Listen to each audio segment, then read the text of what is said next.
The story in Wellfleet at 1440 Chequesset Neck Road is a long one, but maybe not as long as one might think. In 2006, the Blosh family bought the property for $2.5 million. I had just come to Cape Cod in 2009, and this was in the news. They were building this in an area that was ill-advised. It's not a great place for a number of reasons. One, it was really close to the bluff, but some of the work that we've done at the center and we're doing at that time raised a lot of eyebrows.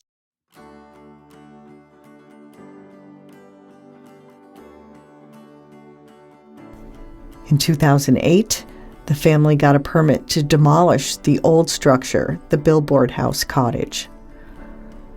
In 2010, the Bloshes built a mansion, 2 times the height and 3 times the floor space of the old cottage.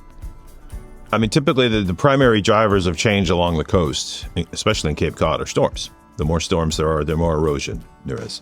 And over time, that sort of evens out over the years. And that's why we say on Cape Cod Bay, the erosion rate is about a foot a year, right? It's less than on the outer beach. The outer beach is about 3 feet a year.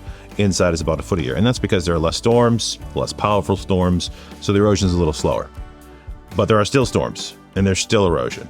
So you're not going to lose those big numbers. You're not going to see that big number of erosion on Cape Cod Bay side. But because there's less sand in the system anyway, there's sort of less sand to repair damage.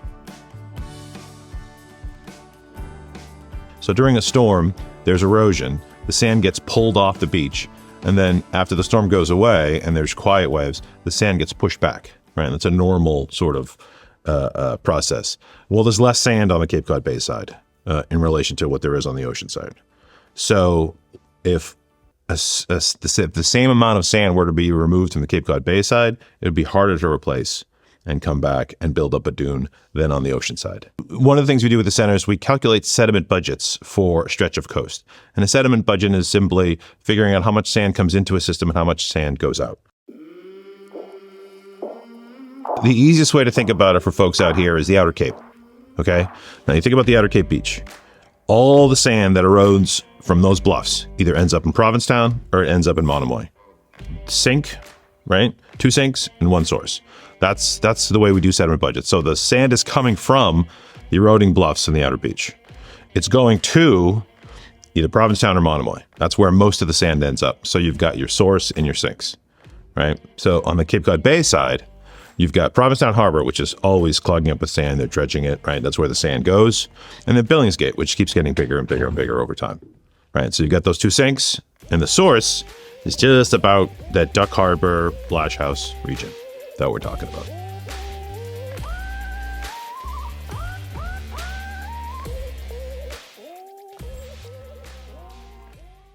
Graham Geis at the center, he's the person who started doing this out here, and we've been doing it ever since. We did some of that, a lot of it in Cape Cod Bay, and we did it along this stretch of coast, right? What you don't want to do is you don't want to manipulate the stretch of shoreline that is the source of sand. And one of the sources of sand is this area. It's right around where the house is, up to just about where Duck Harbor Beach is.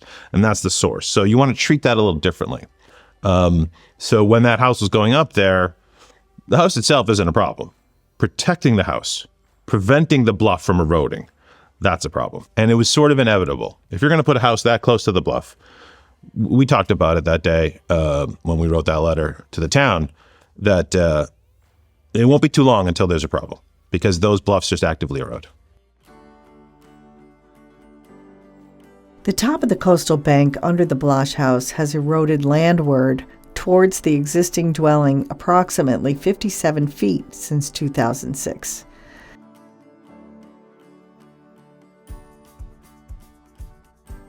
Many homeowners try to put in preventative measures to slow the progress of erosion.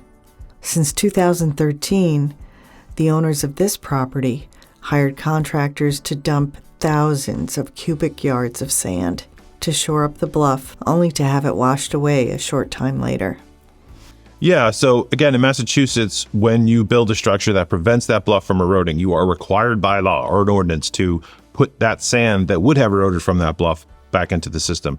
Because if you were to deprive the system of that sand, there's going to be problems somewhere else, right? Because the sand's always moving along shore one way or the other. There's a net direction of sediment transport, and that's where that sink, source to sink thing comes from, right? So on the outer beach I always use because it's a more clear example. All those big bluffs erode, sand doesn't stay there, it goes somewhere else. Some build seawalls, others try to restore the sand. There are even ways to bury geotubes at the base of the bluff in order to redirect the water's energy and direction. So we have a really good understanding of what happens when you build structures. In the 80s, there was a seminal paper that was called Seawalls versus Beaches, and that was the title. Seawalls versus beaches. It was one or the other, right? So if you put a seawall on the beach goes away over time. That's just what happens. And if you look around this country, and when you have places that have a lot of seawalls or have had seawalls for a while, erosion keeps happening, sea level keeps happening, and rather than the shoreline moving inward, moving landward, it moves down, right? So then all of a sudden at high tide, you don't have a beach. And then after a while at low tide, you don't have a beach. And then you have this just wall between you and the ocean. So as far as the coastal environment is concerned, the more developed it is, the less natural it is. So on the bay side where we're talking about, those bluffs right near that house and just south of Duck Harbor Beach, those bluffs are eroding, and that sand is going to go either to Billingsgate or it's going to make its way to Provincetown.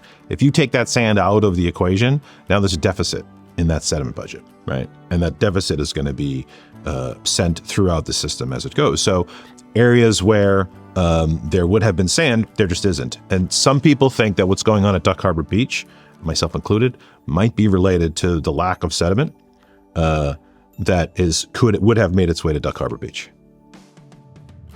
Again, the size of the house, as far as the coastal processes go, doesn't really change much, honestly. It's a big house, but that doesn't change all that much. The problem is the length of shoreline you have to protect.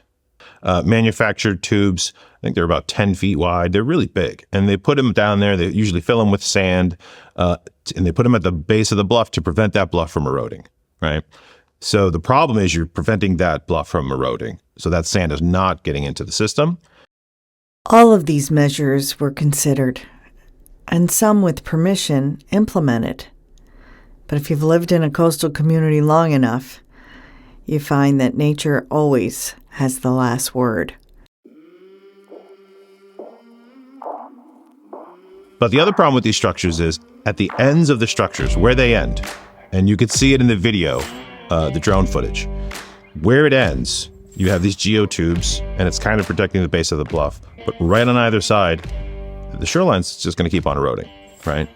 But what happens is, because the waves can't impact the edge of the structure, they impact where the sand is, where the structure isn't, right next to it, where the structure ends, and it actually, erosion accelerates at the end. And it's so well known, it's called end effects. It's where the structure ends, erosion accelerates. One of the things about erosion control structures is that once they go in, they rarely come out. Stone revetments, seawalls, once they're in, they're in. So it's a permanent addition to the shoreline. And again, it's right next to the natural shoreline. So it's only going to make that worse. So the harder the structure, the more intense the end effects are. Right? If you were to put these geotubes, it will accelerate that erosion at one rate. And then if you do a sloped revetment, it gets a little faster. And then if you do a seawall, that's the fastest because it's a vertical wall and it's a hard, and you can see it up and down. If you walk down the coast of Eastham, you can see that on the bayside. There are structures and there are town beaches, and you can see where the shoreline just changes. The town beach goes much further back than the seawalled or the revetted shoreline. Most people think that erosion happens faster on the ocean side than the bay side, but in this case, several factors accelerated the erosion.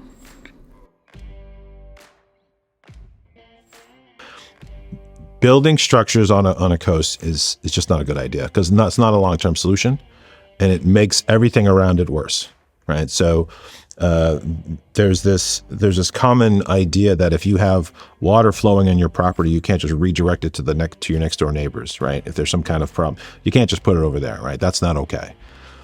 We do that same kind of thing at the coast. We do things on our property that negatively impacts our neighbors, and somehow it's okay. So there's this, we kind of play by a different set of rules sometimes at the coast, which makes it trickier. And the problem is never going away.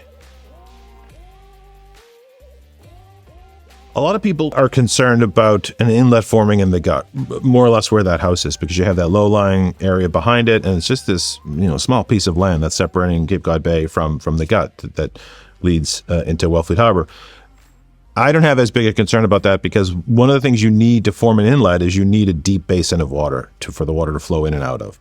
And if you look at the gut, it's really shallow, right? So there's not a lot of water for an inlet to form. Were it to make it through that area that we're talking about where that house is, it's unlikely. It's very unlikely an inlet would form there. It's just not the right fit. You need a deep basin of water behind it. So while of course it's possible, I don't think it's likely. What I would do, what I would recommend to people, the video you showed me of the waves rushing up against the bluff, what I would like people to do is look at that video and imagine themselves standing there. And this was a really nice day in November in Cape Cod Bay. It wasn't that bad a day. And picture yourself standing right at the base of that bluff. There is an enormous amount of wave energy there, and it's a quiet day. It's not a storm, right? It's just a high tide, and the wind's coming out of the northwest as it does this time of year, and it's pushing water against it. But look at some of the waves hitting that bluff. It is very, very powerful, and it's just loose sand. It's loose sediment. There's nothing. It's incredibly powerful environment. Even if it's Cape Cod Bay, yeah, it's way more powerful on the ocean side. Go there and stand on the bayside during a storm in the winter. Well, some people buy this knowing, right? They buy it knowing, and they're fully informed. They understand, and that's the risk they're willing to take. A lot of people don't, right? A lot of people buying retirement homes, or they're moving to the coast for the first time, and they don't understand this. It would be great if we could educate those kinds of people who would like to know this. By November 2024, the house is no longer listed for sale and looks to be one storm away from falling into the sea.